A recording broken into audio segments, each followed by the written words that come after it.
Hallucinations are wild. They can drastically alter a person's experience in reality because they're made up of apparent perceptions of something that is not actually happening. So basically, of any of your five senses, your taste, smell, touch, hearing, and sight, you can experience one of those senses being engaged without there actually being any stimuli from that sense. So what exactly is an example of a hallucination? Well, I'll share with you some of mine and you can get a better idea of what hallucinations are really like. So a lot of people get this idea in their head that a hallucination would be like hearing voices. And when I say hearing voices, I mean people tend to think that it's almost as if they're hearing their trains of thought. Like, you know how people can speak to themselves in their mind and they can narrate their day and kind of like almost like talk to themselves. Well, people tend to think that hearing voices is when you can hear them within your mind as if you were talking to yourself, when in fact, hallucinations are as real as breathing. So when you're hearing voices, a lot of times, not always, but a lot of times, you're hearing them externally. So you're hearing them from within your environment, you're hearing them in different voices, you're hearing them at different volumes. You can hear them from different points of a room. You can hear them as a group of people. You can hear it as like a small chatter or a large roaring crowd. It can be made up of tons of people or even just one person talking directly to you. Sometimes they're not even directly talking to you. There are so many ways to experience even just that one hallucination. But hallucinations can be made up of all of the senses. So I've had hallucinations of smelling sulfur, and that would typically lead me to think that I was in hell. I have had hallucinations of having like a jacket and sweater and piles of clothes thrown over me and feeling the weight of clothes thrown over me and feeling like the texture of clothes where there were no clothes. I've mostly had like visual and auditory hallucinations.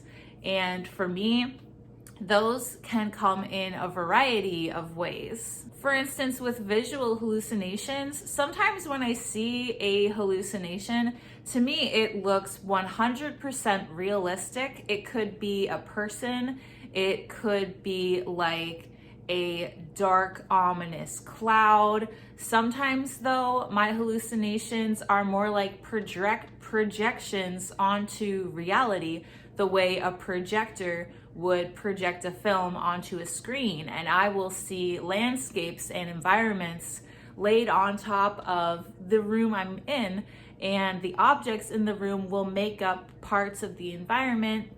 Say if I'm in a mountain range, the couch, for instance, would be like a slope in the mountain, something like that. And they, to me, like even though I can kind of see through them, are still so realistic that I can't tell the difference. They can be so drastic and so obviously not real, but in a hallucination, there's no telling. I'm just going to give you examples of my 5 most common or noteworthy hallucinations that have either been the most prevalent throughout my episodes or have just really stood out as a distinct hallucination. The first on the list for me was one of my first hallucinations ever, and this was the Evil Nun. The Evil Nun was not actually evil, but she was very scary looking. I used to do a lot of wandering when I was psychotic. This is a pretty common thing to happen where a person will just take off and wander and wander and wander for miles or hours.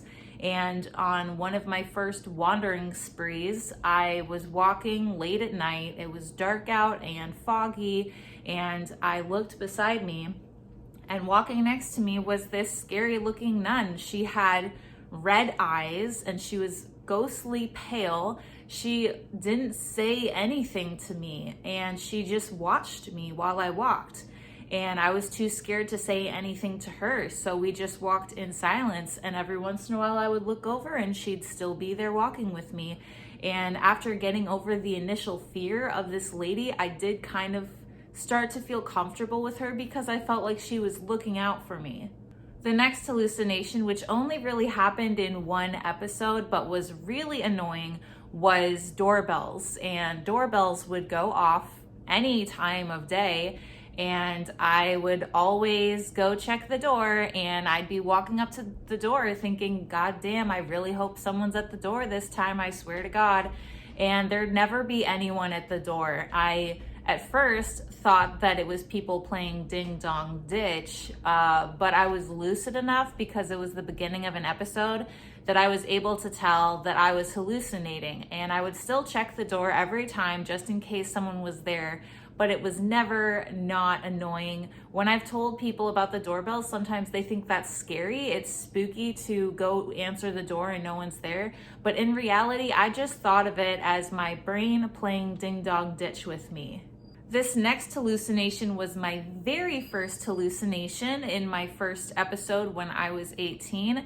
And this was while I was still lucid and questioning what was happening to me, and I thought I was making up these noises. What I heard was people talking in my room, and it sounded like my friends. I could pinpoint some of my friends' voices, and it sounded like they were standing in the corner and then kind of walking across the room, and I could hear their voices carrying across the room with their footsteps. So it was very realistic. I couldn't exactly make out what they were saying, but it just sounded like an indistinct chatter.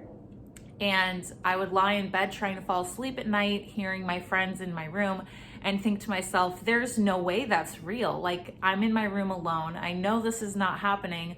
I must be imagining it. But much as I tried to stop thinking about it, I could not stop thinking about it.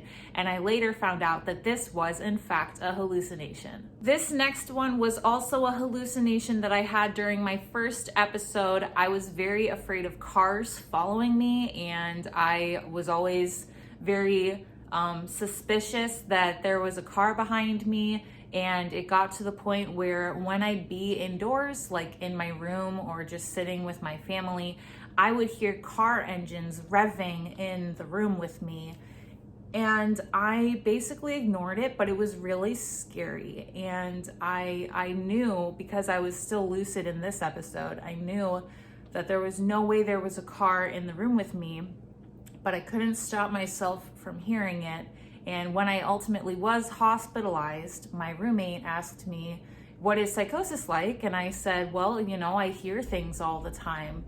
And she's like, can you hear something right now? And I said, yeah, I can hear a car engine revving in the corner of the room. And we were on the 3rd floor.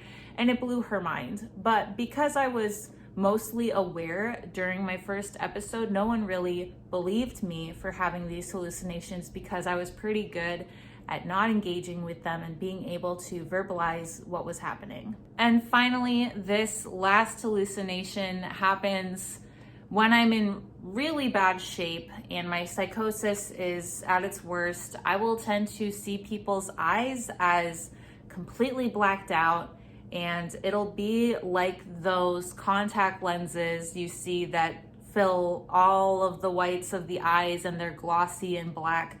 And that's what everyone's eyes will look like to me, and it'll be kind of hard to have conversations because I'll be looking into these people's faces, seeing like demon eyes, and it's very scary, but it's also just so innocuous. It's such a subtle little thing, you know? It's not like a big flashy hallucination. It's just really unnerving to see and kind of hard to really not be suspicious of the people I'm talking to when I see their eyes as completely blacked out. So those are some of my hallucinations. There have been a lot more, and I just think those give the best example of what a hallucination is like.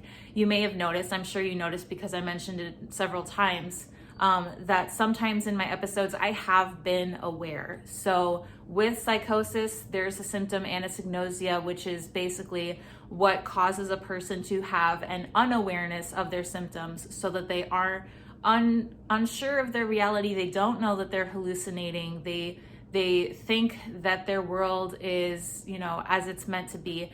So in my later episodes that got worse and worse and worse, I would have anosognosia, but at first I didn't. And you can absolutely have psychosis and still be aware of your symptoms. There are lots of people who live every day of their lives being aware of their symptoms. It's not true of everyone, and it's not true of every case. So for me, I've had it both ways. And yes, that absolutely is a valid form of psychosis. I hope you enjoyed this video. I'd be happy to talk more about hallucinations in depth if you're interested. I just thought that would be a great starter on the topic of hallucinations. Please let me know if there's anything you're interested in me talking about related to psychosis or other mental health areas, because I'm happy to take suggestions and I'm always looking for more ideas. Thank you so much for taking the time out of your day to watch this video. Please like, comment, or subscribe.